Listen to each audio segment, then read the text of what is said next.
Hello and welcome to the Front Office Podcast. I am your host, Marcus Cameron.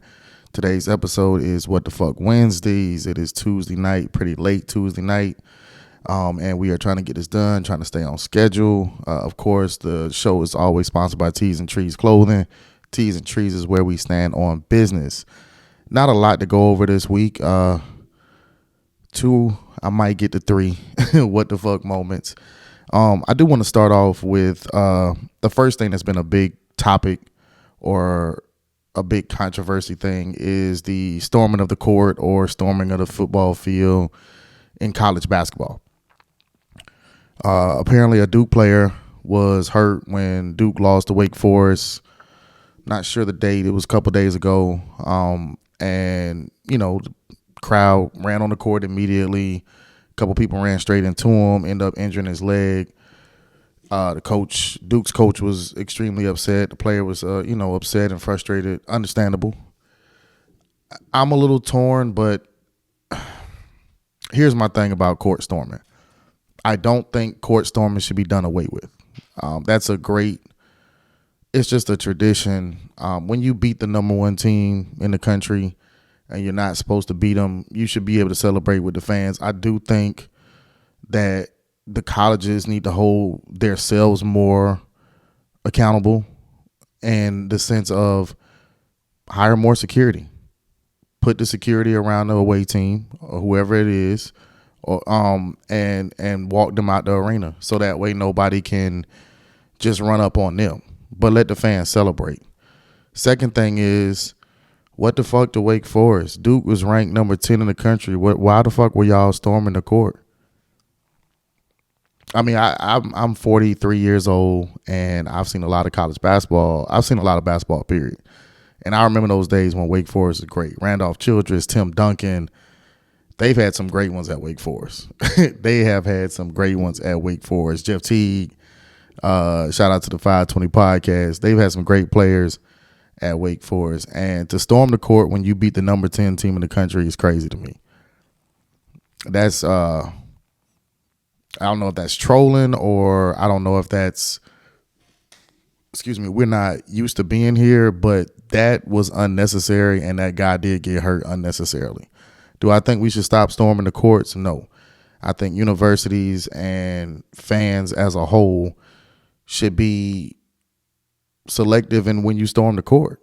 The only time you should be storming the court is if you beat the number one team, not the number two, not the number three, not the number four, just because you got a bunch of college kids who drunk. No, if you beat the number one team in the country, by all means storm. If I know I got the number one team as a coach, if I know I got the number one team coming into my arena that night, I'm going to make sure and talk to security and make sure, hey, if we win, make sure they get out of here okay. Just so you don't have to hear the blowback.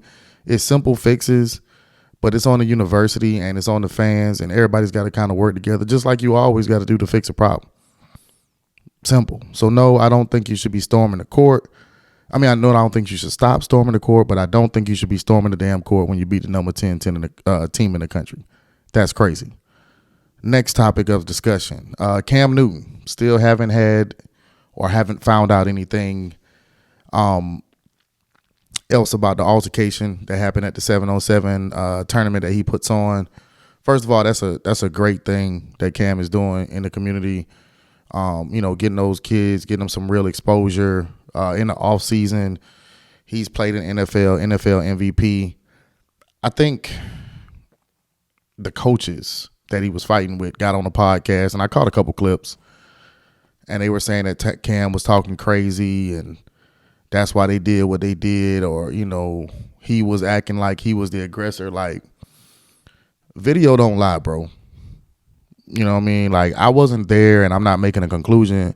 I'm just going off of what I see on video. Nothing video shopped or photoshopped or anything like that. 4 y'all jumped on that man behind a fucking football game. Got to do better. That's on y'all. What the fuck were y'all thinking about? That's crazy about a fucking football game.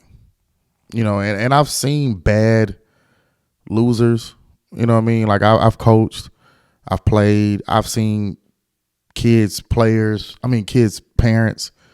in the stands acting an ass about a coach or about a play and wanting to fight referees and shit like that. But y'all the coaches, and I think coaches are supposed to take on a certain type of respect. They're supposed to actually hold themselves to a different standard. It's one of the reasons why I stopped coaching. When I started my cleaning business, I couldn't give 100% to the kids that we were coaching because I was so busy running back and forth.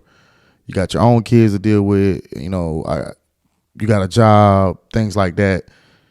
And also too, I like to smoke weed.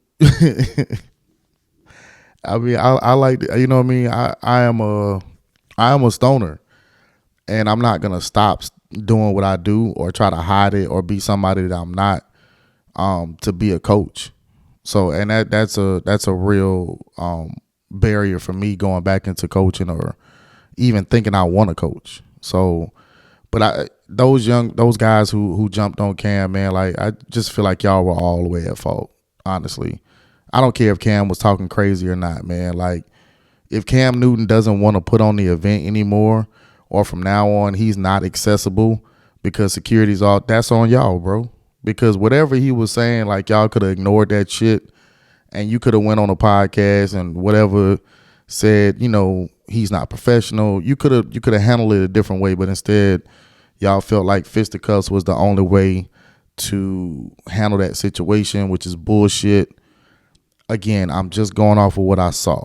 And like I said, I did see them, and I'm not saying that Cam didn't say anything that he shouldn't have said. He's known to be a bit of a trash talker, but it's football, bro.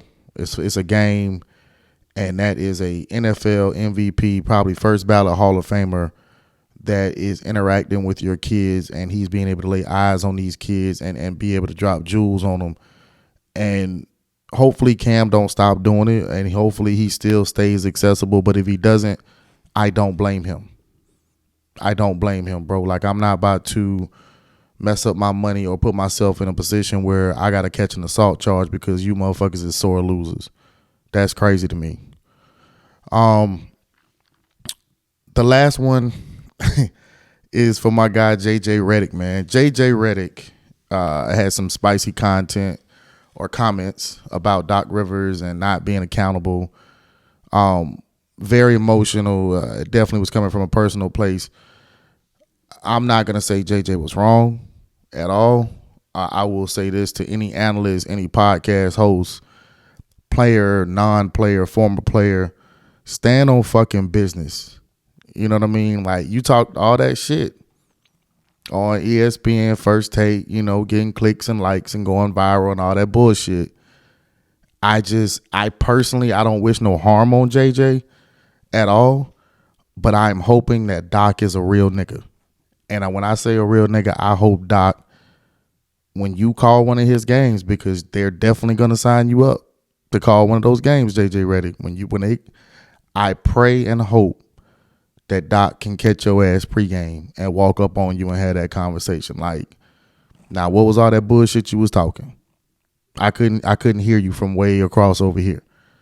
But, stand on business, man. Stop saying disrespectful shit to people and thinking that it's going to fly, or thinking that you're right and, I'm just doing my job. Like, some of that shit is your job, and some of that shit is you taking a shot thinking, they're a professional head coach or they're a professional player. They're not going to do nothing.